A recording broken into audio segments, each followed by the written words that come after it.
मित्रों, हम यहाँ पर देखेंगे स्थानांतरण नीति। शिक्षा विभाग की स्थानांतरण नीति जारी कर दी गई है। स्थानांतरण नीति आपने देखी भी होगी। अभी कुछ सवाल हैं, जैसे कि अतिशेष, कौन शिक्षक अतिशेष होंगे, किन शिक्षकों के ट्रांसफ़र होंगे, किन शिक्षकों के ट्रांसफ़र नहीं होंगे। इस जानकारी को यहाँ पर हम देखेंगे इस स्थानांतरण नीति में विस्तार से। जैसे आप यहाँ देख रहे हैं, राज्य एवं जिला स्तर पर अधिकारियों कर्मचारियों की स्थानांतरण नीति। तो सबसे पहले मुख्य रूप से हम देख लेते हैं इसमें जो अतिशेष से संबंधित जानकारी है। कौन से शिक्षक अतिशेष होंगे, यह बिंदु महत्वपूर्ण है, क्योंकि अभी वर्तमान में प्रशासनिक स्थानांतरण चलन में है, वह हो रहे हैं। उसके पश्चात जो अतिशेष शिक्षक हैं उन्हें भी स्वैच्छिक स्थानांतरण के रूप में अपना आवेदन करना है। जैसे आप अतिशेष हैं तो वह जानकारी आपको कहाँ पर प्राप्त होगी। आप स्कूल का पोस्ट सेटअप देखेंगे तो वहाँ पर आपके विद्यालय में कोई अतिशेष शिक्षक हैं तो उनकी संख्या प्रदर्शित होगी, और जब आपका नाम अतिशेष में आ जाता है तो आपके लॉगिन पर भी वह सूचना उपलब्ध होगी। एक मैसेज प्रदर्शित होगा आपके लॉगिन पर, जहाँ पर आपको सूचना प्राप्त होगी कि आप अतिशेष हैं या कोई भी शिक्षक अतिशेष होंगे, तो उनके लिए एक मैसेज प्रदर्शित होगा उनके लॉगिन पर। अब हम देखते हैं अतिशेष से संबंधित जानकारी। कौन शिक्षक अतिशेष होंगे, क्या नियम है अतिशेष का। तो यहाँ देखें बिंदु क्रमांक जो दिया गया है 3.1, अतिशेष शिक्षकों का चिन्हांकन एवं स्थानांतरण।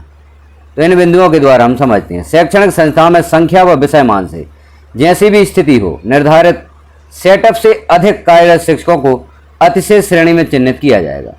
संस्थाओं में अतिशेष की स्थिति एजुकेशन पोर्टल पर प्रदर्शित रहेगी। अतिशेष शिक्षकों को समरूप पदों पर शिक्षकों की कमी वाली शाला में पदस्थ किया जाएगा। इसी प्रकार अन्य विभागीय कार्यालयों या संस्थाओं में निर्धारित सेटअप से अधिक पदस्थ अतिशेष लोक सेवकों को अन्य कार्यालयों या संस्थाओं में रिक्त समरूप पदों पर स्थानांतरित कर पदस्थ किया जाएगा। अतिशेष शिक्षकों को छात्र हित में अकादमिक सत्र के मध्य में किसी भी समय शिक्षकों की कमी वाली शालाओं में काउंसलिंग के माध्यम से संचालनालय के निर्देशन में नियोक्ता के स्तर से स्थानांतरित किया जा सकेगा। जिन शिक्षकों द्वारा काउंसलिंग प्रक्रिया में भाग नहीं लिया जाएगा उन शिक्षकों का स्थानांतरण प्रशासकीय आधार पर किया जाएगा। तो जो भी अतिशेष शिक्षक होंगे उन्हें काउंसलिंग के माध्यम से रिक्त शालाओं में भेजा जाएगा। अब हम देखें कौन शिक्षक अतिशेष होंगे। संख्या अथवा विषय मान से जैसी भी स्थिति हो अतिशेष शिक्षकों का चिन्हांकन पदस्थ संस्था में उनकी कार्यरत सेवा अवधि के आधार पर वरिष्ठता क्रम में किया जाएगा।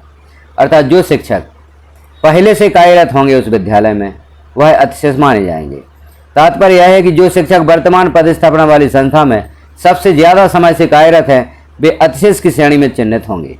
जैसे समान पद है, समान पद पर जो शिक्षक ज़्यादा समय से कार्यरत है अर्थात जो वरिष्ठ शिक्षक हैं वह अतिशेष माने जाएंगे। किंतु यहाँ पर आप देखें, किंतु ऐसे शिक्षक जो विगत 2 वर्ष की कालावधि में उक्त संस्था में स्थानांतरित होकर पदस्थ हैं एवं शाला में अतिशेष की स्थिति निर्मित हुई है, तो ऐसे शिक्षक जो 2 वर्ष की समय सीमा में पदस्थ हुए हैं अतिशेष की श्रेणी में चिन्हित किए जाएंगे। इस बिंदु को आप ध्यानपूर्वक समझें।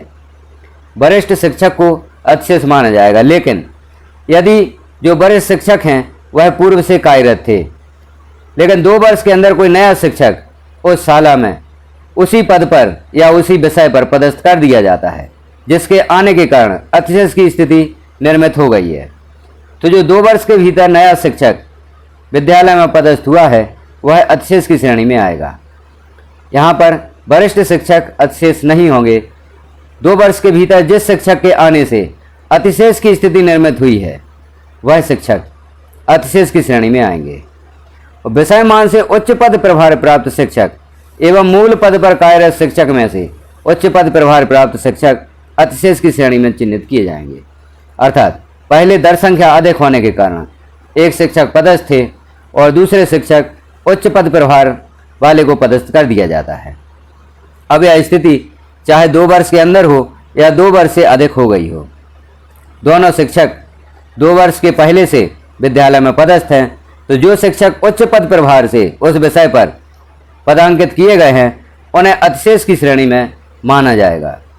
तो अब जो पूर्व में हमने देखा था कि किसी नए शिक्षक के आने से अतिशेष की स्थिति निर्मित हुई है और जो शिक्षक पहले से कार्यरत थे वह शिक्षक अतिशेष में आ जाते थे। इस स्थानांतरण नीति में इस बिंदु में सुधार किया गया है जिस शिक्षक के आने से अतिशेष की स्थिति निर्मित हुई है 2 वर्ष की कालावधि में, तो वह नए शिक्षक अतिशेष की श्रेणी में आएंगे, अर्थात जो शिक्षक जूनियर होंगे वह अतिशेष की श्रेणी में आएंगे इस नियम के अंतर्गत। और एक ही पद पर, एक मूल पद पर शिक्षक पहले से कार्यरत हैं, उच्च पद प्रभार वाले भी शिक्षक उसी पद पर कार्यरत हैं, तो यहाँ पर समय सीमा नहीं रखी गई है कि कौन शिक्षक कब आया है। यहाँ पर उच्च पद प्रभार प्राप्त शिक्षक ही अतिशेष होंगे, तो यहाँ पर अतिशेष की स्थिति स्पष्ट कर दी गई है। ऐसे शिक्षक उच्च पद प्रभार वाले और विगत 2 वर्ष में नए शिक्षक जो आए हैं, जूनियर शिक्षक को अतिशेष की स्थिति में माना जाएगा। तो अतिशेष के संबंध में जो असमंजस बनी हुई थी वह यहाँ पर स्पष्ट होती है। यदि 2 शिक्षक पूर्व से कार्यरत हैं, 3 वर्ष से अधिक से कार्यरत हैं, तो वरिष्ठ शिक्षक को ही अतिशेष माना जाएगा। और 2 वर्ष के भीतर किसी शिक्षक के आने पर अतिशेष की स्थिति निर्मित हुई है तो नए शिक्षक को या जूनियर शिक्षक को अतिशेष यहाँ पर माना जाएगा।